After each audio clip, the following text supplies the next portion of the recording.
আচ্ছা ঠিক আছে, তুমিও ভালো থাকো। আচ্ছা, ওয়ালাইকুম আসসালাম। কার সাথে ফোনে কথা কইলা? আরে বড় জামাইয়ের লগে। তা কি কইলো তোমার আদরের বড় জামাই? বড় জামাই কি কইছে জানো?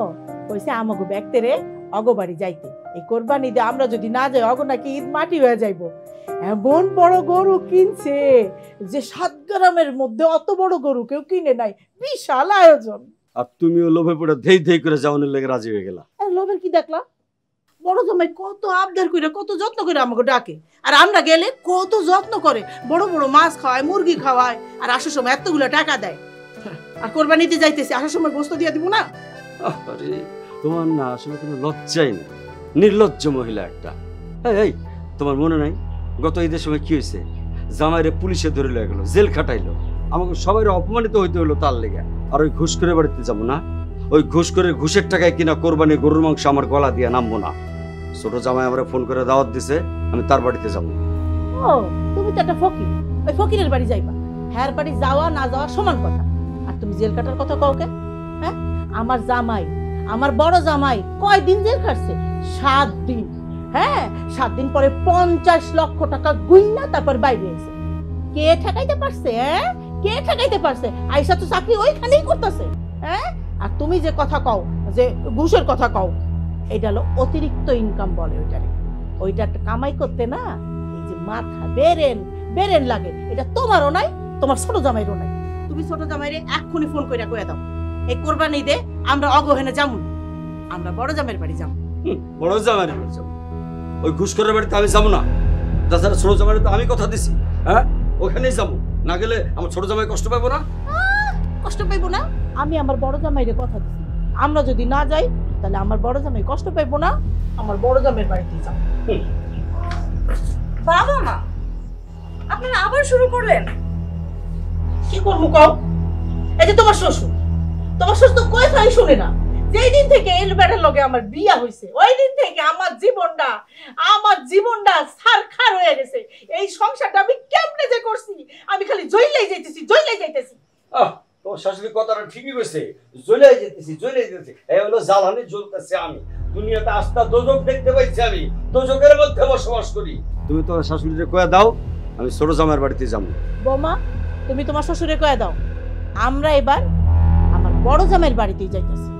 আচ্ছা আচ্ছা ঠিক আছে, আপনারা থামেন, আমি একটা কথা বলি। মা শুনেন, যদি বড় জামাইয়ের বাড়িতে যান তাহলে ছোট জামাই মনে মনে খুব কষ্ট পাবে। আবার যদি ছোট জামাইয়ের বাড়িতে যান তাহলে বড় জামাই মনে মনে খুব কষ্ট পাবে। সব থেকে ভালো হয় কি, 2 জামাইকে আমাদের বাড়িতে ডেকে নেন, তারা আমাদের বাড়িতেই আসুক, এখানে এসেই তাদের মতো করে ধুমধাম করে কোরবানির ঈদ পালন করুক। ভালোই তো কইছে বৌমা। হাই হাই, এই বুদ্ধি তো আমার মাথায় আসছিল না। আমি তোমার বড় জামাইরে ফোন দিব নে, দিলে দেখবা ঠিকই আমার কথা শুনে আয়া পড়ছে। আর আসার সময় দেখবা বড় একটা রুস্তি এত বড় একটা গরু লয়ে আইতেছে, তোমার ছোট জামাই দেখবা খালি হাতে একটা আদুইয়া গোস্ত খাইতে আইতেছে। এসব কথা কইতে তোমার খারাপ লাগে না, লজ্জা লাগে না? আমার ছোট জামাই যদি 100 টাকা দিয়ে একটা ছাগলও কিনে আনে, এইটা হলো উত্তম কোরবানি হইব। ও ছাগল আনবো, আর তুমি রান্না আস্তে আস্তে খাইও। এই নাও চাটা খাও।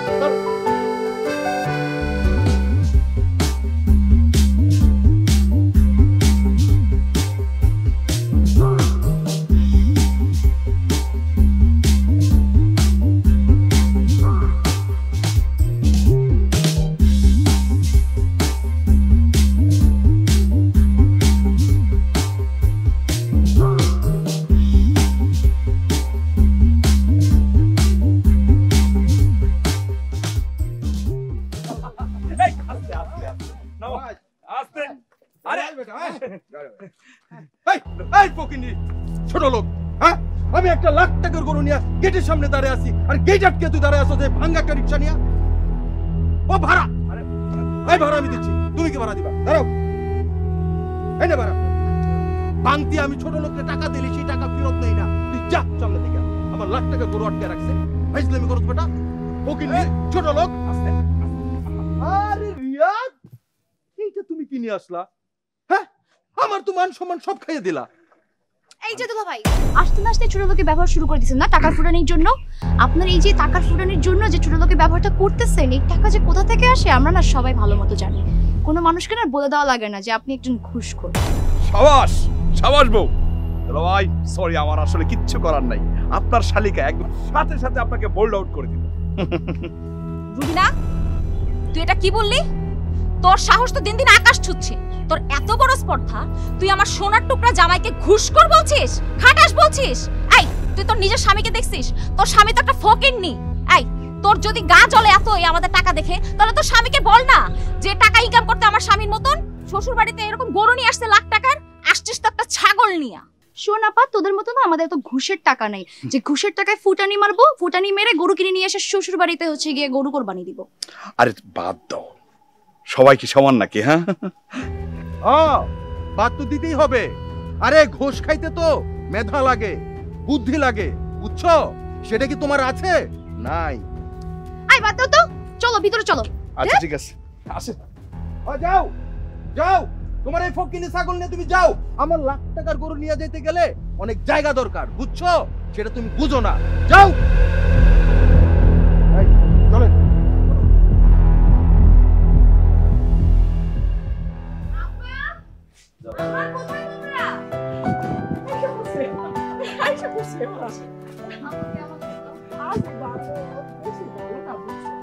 আম্মা আসসালামু আলাইকুম, কেমন আছেন আপনি? ভালো ভালো থাক, সালাম। আপনার শরীরটা ভালো? কেমন আর থাকি, বয়সকালে ভালো থাকা যায় না, শরীরটা খুব খারাপ, মাজা মুজা ব্যথা। এই কই তুমি? ওয়ালাইকুম আসসালাম। আইতে না আইতে খেনুর খেনুর প্যানেল প্যানেল শুরু করে দাও। কি রে মা, তোর মুখটা কালা লাগতেছে কেন? আইতে কোনো ঝামেলা হয় না তো? না আব্বা, আইতে কোনো ঝামেলা হয়নি, ঝামেলা হয়েছে তোমাকে গেটে। আইতেছে তো, আইতে দাও, একটু পরেই বুঝতে পারবা। ওই যে দেখো আয় পড়ছে। ওই যে আম্মা, এই যে আপনাদের বড় জামাই চলে আসছে। আব্বা, কেমন আছে গো আব্বা? হ্যাঁ আব্বা, ভালো আব্বা। এই কি আব্বা আম্মা, আপনাদের দুজনের মুখটা এত শুকনো লাগতেছে কেন? মনে হচ্ছে আপনারা কোনো গভীর চিন্তিত। কই, না তো বাবা, আমরা তো কোনো কিছু নিয়ে চিন্তা করতেছি না। না আব্বা, আমি ঠিকই বুঝতে পারছি আব্বা। আপনি যতই লুকানোর চেষ্টা করেন, আমি ঠিকই বুঝতে পারছি আপনারা কুরবানি নিয়ে চিন্তা করতেছেন। আব্বা আম্মা, আপনাদের আর কোনো চিন্তা নাই। আপনাদের এই বড় জামাই, এই দেখেন, লাখ টাকার কুরবানি নিয়ে হাজির। দেখেন তো আব্বা আম্মা, আপনাদের পছন্দ হয়েছে কিনা? খুব পছন্দ হয়েছে, মেলা পছন্দ হয়েছে। কত বড় গরু দেখছো নি? হ্যাঁ দেখছি। মা, তোমাকে না আমি কতবার বললাম কুরবানি নিয়ে কোনো টেনশন করতে না। দেখো তোমার জামাই কত বড় একটা গরু নিয়ে আসছে, গ্রামে তো সারা পড়ে যাবে। এই বাড়ির বড় জামাই এত বড় একটা গরু কুরবানি দিচ্ছে, দেখার মতন। সেটা তো আমি জানি রে মা, আমার বড় জামাই হইল গিয়া হিরের টুকরো জামাই। আচ্ছা, তুমি কি খাড়ায় খাড়ায় বকর বকরি করতে থাকবা? জামাই যে গরু দূরে আনছে, একটু সাবান পানি দিয়ে হাতটা ধুয়ে দাও। হ হ, এই যে জামাই বাবাজি, ছাগলার ওই গাছের নিচে বাইন্দা থো, আর আইরবি না তো জামাই রে নিয়ে ঘরে যা। জামা যা, ওই হাত পা খাটাই না, জামাইয়ের একটু বাতাস করো। হ হ, বাবা কি সুন্দর, তোমরা হচ্ছে একদম আদর্শ বাবা মা। 2 টাকার ফুটানির জন্য শ্বশুর শাশুড়ি হলো মেয়ে এবং মেয়ের জামাইয়ের চাকর চাকরানি। আর দুলা ভাই, এত টাকার ফুটানি দেখানো না ঠিক না। না আব্বা আম্মা, কি বল? বাবাজি, আমি গরু হ্যাঁ, আমি সাবান টাবান নিয়ে। আচ্ছা মা, বড় দুলা ভাই কি অনেক বড় চাকরি করেন? না কেন মা? না, তোমার বড় দুলা ভাই অনেক বড় চাকরি করেন। তোমার বড় দুলা ভাই তোমার ছোট দুলা ভাই থেকে অনেক ছোট চাকরি করেন। আচ্ছা, যদি ছোট চাকরিই করেন তাহলে সে এত টাকা পয়সা কোত্থেকে পায়? কোত্থেকে পাবে আবার? ঘুষ খেয়ে, তাই না মা? থাক হইছে, আর উল্টা পাল্টা কথা কম লাগবো না। তুই তো দেখতেই পারস না তোর বোনের জামাইয়ের উন্নতি, সে তো মাথা কাটায় টাকা ইনকাম করে, এটা তো সহ্য হয় না। তোর বোন ভালো আছে, এটা সহ্য হয় না। সহ্য হইব কেমন? তোর জামাই তো একটা ভেড়া, এত সুযোগ সুবিধা থাকতেও কিছুই করতে পারে না। তোমার কি মাথা ঠিক আছে? কারে ভেড়া ভেড়া করতেছো তুমি? কারে আবার কইতেছি? কইতেছি তো তোমার ছোট জামাই রে। আচ্ছা বাবা, তুমি কি আমাদেরকে অপমান করার জন্য ডেকে নিয়ে আসছো? না রে মা, তা হইব কেন? তোরা আমার 2টা মাইয়া, 2 চোখের মনি। একটা বাড়িতে কোরবানির আনন্দ করবো আর একটা কই পড়ে থাকবো, এটা কি ভালো দেখাবো? কও। হ্যাঁ, সেই ভালো নমুনা তো দেখতেই পাচ্ছি। দুই জামাইয়ের সাথে দুই রকম ব্যবহার করে। মা কি করলো রাতের বেলা? বড় মাছের মাথাটা নিয়ে বড় জামাইয়ের জন্য নিয়ে গেল। কেন, টেবিলে কি ছোট জামাই বসেছিল না? তাকে মাছের মাথা দেয়নি কেন? হাদিসি বড় জামাই বড় লোক মানুষ, টাকা পয়সা আলা মানুষ, তারে যদি যত্ন না করে তাহলে হ্যাঁ কষ্ট পাইবো না? হ্যাঁ মা, যার একটু টাকা পয়সা থাকে তার একটু বেশি খাতির যত্ন করতে হয়। যা, রাত হয়েছে, ঘুমাতে যা। বাবা, মা, তোমরা দুজনে মানুষ চিনতে ভুল করলা। এই কারণে তোমাদের দুজনকে একদিন খুব পস্তাতে হবে। সেদিন না আর সময় থাকবে না। যা যা, আর নীতিবাক্য কইস না। তোমার এই মাইয়াটা হয়েছে কার মতো? একেবারে ওর জামাইয়ের মতো। সততা ধুইয়া পানি খাইবো। আমি তো সারা জীবন সততা ধুইয়া খাইতে খাইতে একেবারে জীবনটাই শেষ হয়ে গেল গা। আমার এখন টাকা ছাড়া কিছুই ভাল লাগে না। আজ এইটা সততা ধুইয়া পানি খাই। মাইয়া হয়েছে জামাইয়ের মতন, তুমি যদি আমার মতো হইতা জীবনটা শান্তিতে ভরে থাকতো। কতদিন অপমান সহ্য করা যায়? কি ব্যাপার?